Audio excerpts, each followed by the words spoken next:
Hello friends, स्वागत है आपका वीएस एजुकेशन चैनल पर। तो फ्रेंड्स, जैसा कि आप स्क्रीन पर देख रहे होंगे कि एमपीपीएससी राज्य पात्रता परीक्षा 2024 का विज्ञापन आया हुआ है। तो इसके बारे में थोड़ा सा आप सभी को डिटेल बताना चाहता हूँ कि एमपीपीएससी क्या करती है। या आप ये समझ सकते हैं कि अगर आपको किसी महाविद्यालय या कॉलेज में प्राध्यापक बनना है, वहाँ पे पढ़ाना है, तो उसके लिए आपको एक एलिजिबिलिटी टेस्ट पास करना होता है। जैसा कि आप सभी को पता है कि वर्ग 1, वर्ग 2 या वर्ग 3 की अगर हम बात करें, तो पहले आपको टेट की परीक्षा देनी होती है और उसके बाद ही आप क्या हो सकते हैं कि उस परीक्षा में एलिजिबल हो सकते हैं। उसी तरह से ये किसी महाविद्यालय में पढ़ाने के लिए एक एलिजिबिलिटी टेस्ट है। ठीक है, तो इसे वहाँ पर स्टेट एलिजिबिलिटी टेस्ट कहा जाता है। इसको स्टेट कहते हैं।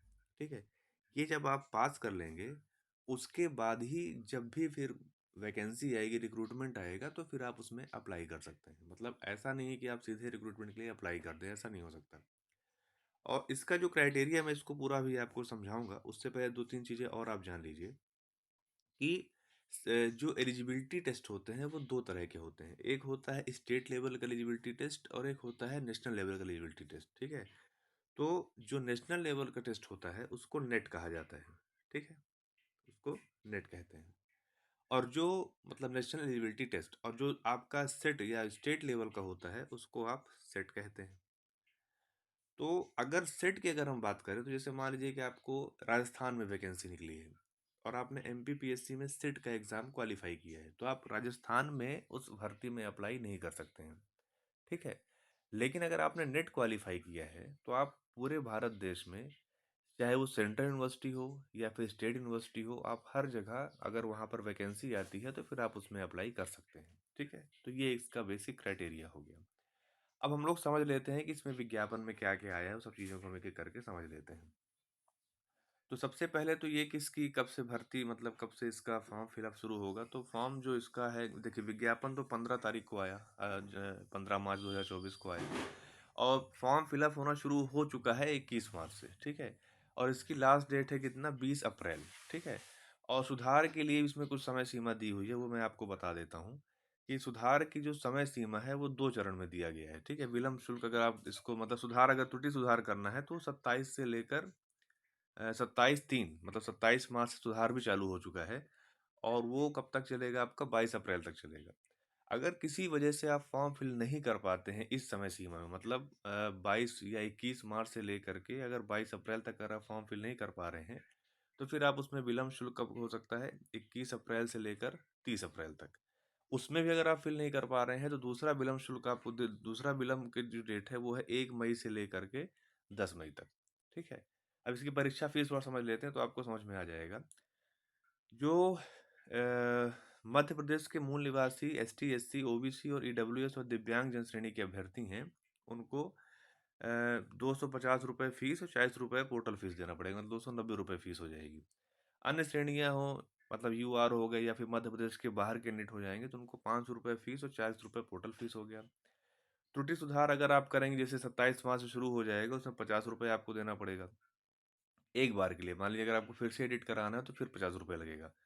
पहला विलम्ब शुल्क, जैसे मान लीजिए कि आपने 20 अप्रैल तक फॉर्म नहीं भर पाया, फिर आपको फॉर्म भरना है, तो उसके लिए 3000 रुपये आपकी फ़ीस हो जाएगी और 40 रुपये पोर्टल फीस हो जाएगा। अगर सेकंड विलम्ब आप कर देते हैं, उसमें भी नहीं भर पा रहे हैं, तो फिर यहाँ पर फीस 25,000 रुपये, जो कि बहुत ज़्यादा है। मेरे ख्याल से 5,000 होना चाहिए, शायद मिसप्रिंट हो गया हो, या फिर 25 भी हो सकता है, कन्फर्म नहीं बता पाऊंगा आपको। और 40 रुपये पोर्टल फीस, तो ये फीस की बात हो गई।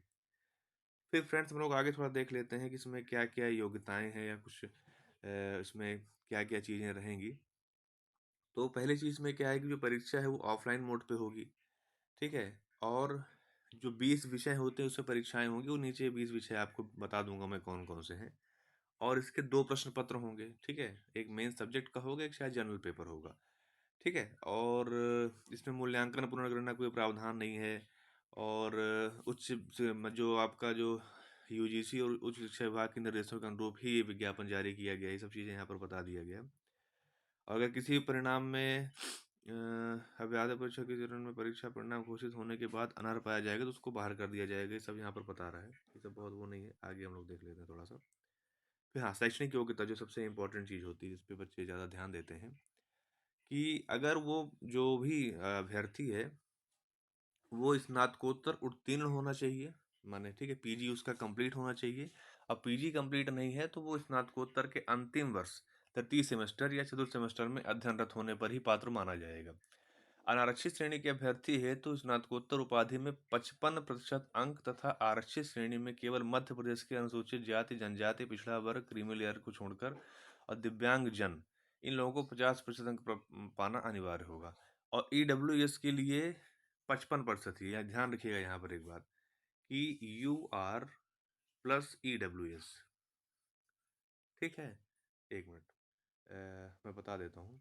UR होना चाहिए या फिर EWS, इनके लिए क्राइटेरिया है 55% का, ठीक है, वो उसमें नहीं माने जाएंगे रिजर्वेशन वाले में। और इसके अलावा जो भी हैं, जैसे आप मान लीजिए SC हो गए, है ना, ST हो गए, OBC हो गए, या फिर वो आपके फिजिकली हैंडीकैप हो गए, दिव्यांग जन हो गए, तो उनके लिए क्राइटेरिया 50% का है, माने उनका पीजी में 50% होना चाहिए, तो उसमें एलिजिबल माने जाएंगे। अब आगे हम लोग देख लेते हैं ऐसे अभ्यर्थी जो अंतिम वर्ष में है, जिनका परीक्षा परिणाम घोषित नहीं हुआ है, अथवा स्नातकोत्तर अंतिम वर्ष में तृतीय या चतुर्थ सेमेस्टर की परीक्षा परिणाम घोषित नहीं हुआ है, तो वे सभी अभ्यर्थी प्रावधिक रूप से परीक्षा में सम्मिलित होने के तैयार होंगे। मतलब अगर मान लीजिए आपका तृतीय सेमेस्टर में है, फोर्थ सेमेस्टर परीक्षा आपने दे दिया है, बट रिजल्ट उसका नहीं आया है, तो आप प्रावधिक रूप से परीक्षा में बैठ सकते हैं। अगर आपका रिजल्ट सही नहीं आता है, कम मार्क्स हो जाते, तो फिर आप बाहर माने जाएंगे, ठीक है। और हाँ, इसमें एक चीज़ और ये है कि जो ऐसे पीएचडी धारक हैं जो 19 सितंबर 1991 तक जिनकी पीएचडी पूर्ण हो चुकी है, उनको शैक्षणिक अर्हता में 50% की छूट मिलेगी। मतलब उनके लिए पीजी में अगर 50% उनके आ रहे हैं तो वो उसमें परीक्षा में बैठ सकते हैं। ऐसे अभ्यर्थियों की पात्रता में सम्मिलित होने के पात्र होंगे जिनके पास भारत के किसी भी विश्वविद्यालय या विदेश के किसी विश्वविद्यालय संस्थान से स्नातकोत्तर डिप्लोमा या प्रमाण पत्र प्राप्त हो, किंतु उन्हें एसोसिएशन ऑफ इंडिया यूनिवर्सिटी नई दिल्ली से यह प्रमाण पत्र प्राप्त कर प्रकोष्ठ को प्रदान करना होगा कि उन्हें प्राप्त डिग्री डिप्लोमा भारतीय विश्वविद्यालय द्वारा प्रदत्त स्नातकोत्तर उपाधि के समकक्ष है। मतलब अगर कोई बाहर से कोई डिग्री लेते हैं तो उनके लिए यहाँ पर बात होगी। फिर पाठ्यक्रम संबंधी निर्देश और आरक्षण का तो सब पता ही है इसमें कि कितना कितना आरक्षण होगा, मैं आपको आगे बता दूंगा कि कैसे कैसे इसमें होगा। हाँ, इसमें जो सबसे ज़रूरी चीज़ है, जो सबसे इम्पोर्टेंट चीज़ जो सबको जानना चाहिए, मैं आपको वो चीज़ बता देता हूँ कि ये पॉइंट सबसे इम्पोर्टेंट है, ठीक है। इसमें ये कह रहा है ये कि पहली बात तो ये, जैसे देखिए ये है तो पात्रता परीक्षा, लेकिन पात्रता परीक्षा होने के बावजूद भी, जैसा कि आपको पता है कि जैसे जो भी वर्ग 1 वर्ग 2 की परीक्षा होती है, या कोई भी वर्ग 3 की भी हो गई, तो पात्रता परीक्षा में कोई मतलब क्राइटेरिया नहीं दिया गया। मतलब उसमें सिंपल ये बात बता दी गई है कि जैसे मान लीजिए कि अगर हम पात्रता की बात कर रहे हैं, तो अगर UR कैटेगरी है तो उसको 60% मार्क्स लाने पड़ेंगे, और अदर देन UR है तो उसको 50% मार्क्स लाने पड़ेंगे। अगर इतने मार्क्स वो ला रहे हैं तो फिर वो उसमें एलिजिबल माने जाएंगे, ठीक है। लेकिन इसमें थोड़ा सा चेंज ये किया गया है कि ये जैसे मान लीजिए कि कोई विषय, अगर मैं बात करूं हिंदी की, हिंदी में मान लीजिए कि 100 बच्चे बैठते हैं परीक्षा देने के लिए, ठीक है। 100 बच्चों ने बैठा, मतलब फॉर्म हो सकता है कि 500 बच्चों ने भरा, पर परीक्षा देने 100 बच्चे ही आए। एक एग्जाम्पल आप ले लीजिए। तो उन 100 बच्चों ने अगर परीक्षा दी, तो आयोग ये मान के चलेगा कि उसके 87% बच्चों को ही वो मान, मतलब 100 में से वो 87 बच्चों को ही पहली बात काउंट करेगा।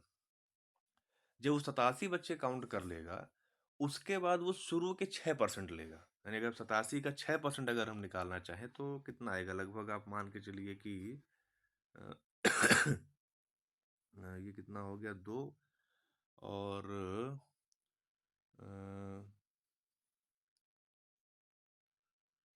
लगभग 5, हाँ, बटे 100 कर देंगे तो लगभग 5 बच्चे, मतलब 100 में से 5 बच्चों का सिलेक्शन होगा। होना तो 6 बच्चों का चाहिए, लेकिन चूंकि वो आपको पता है कि ओबीसी का जो मैटर फंसा हुआ, तो 13% सीट्स को होल्ड कर देगा और सिर्फ 87% रिजल्ट जारी करेगा। लेकिन ये आपको ध्यान रखना है कि वो शुरू के 6% बच्चों को ही वो क्या करेगा, एलिजिबल मानेगा, ठीक है, टॉप 6% को।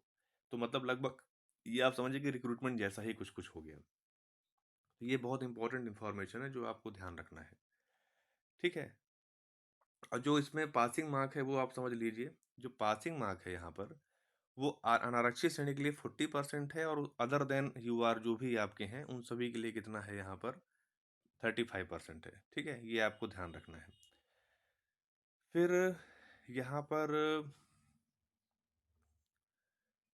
मतलब कहने का ये है कि अगर आपके 40% मार्क्स आ भी रहे हैं तो भी अगर आप 6% वाले कैंडिडेट्स में नहीं है तो फिर आप एलिजिबल नहीं माने जाएंगे, कहने का मतलब ये है। ठीक है, अब आगे देख लेते हैं।